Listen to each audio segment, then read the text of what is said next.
চলো গাইস, আজকে আপনাদের সামনে কিছু কথা বলার জন্য এসেছি। কিছু কথা বলবো আমাদের দেশের মা খালাদের জন্য। দেখবেন যখন মা খালাদের ছেলেপেলেরা যখন ছোট থাকবে, তখন কথায় আছে যে যখন বেটা পোঁটা পড়া তখন বেটা মায়ের বেটা, আর যখন বেটা টেরি কাটা তখন বেটা বইয়ের বেটা। তা মা বাপকে খেতে দিচ্ছে না, পড়তে দিচ্ছে না, খাওয়া দেয় না, পড়া দেয় না, কাপড় দেয় না, কিছুই দেয় না।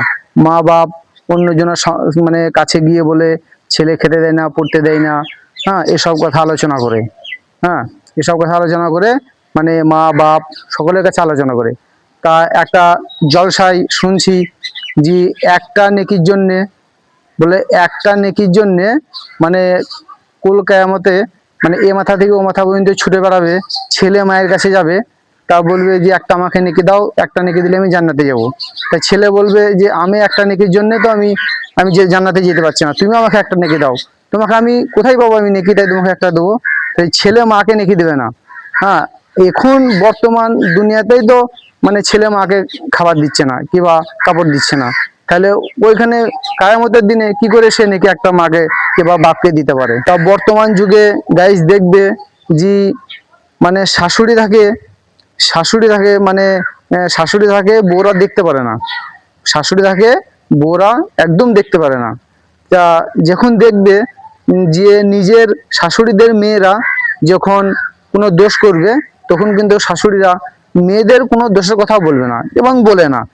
সেটা কারোর সামনে আলোচনাও করে না, কারোর সামনে বলেও না।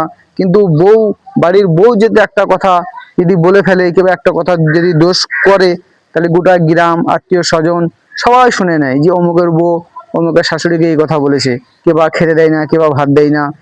বউয়ের আলোচনা কোনো শাশুড়িরা করে বেড়ায়। কিন্তু দেখেন, যদি সেই বউকে যদি ছেলে যদি ভালো করে শাসন করে কিংবা ভালো করে রাখে, তা সেই বউয়ের বলার কিন্তু কোনো ক্ষমতা নাই। কিন্তু ছেলেরা দেখে যে এই বউকে যদি কিছু বলি, তাহলে এই বউ পালিয়ে গেলে এরকম বউ আমরা জীবনে কোনোদিনই পাবো না।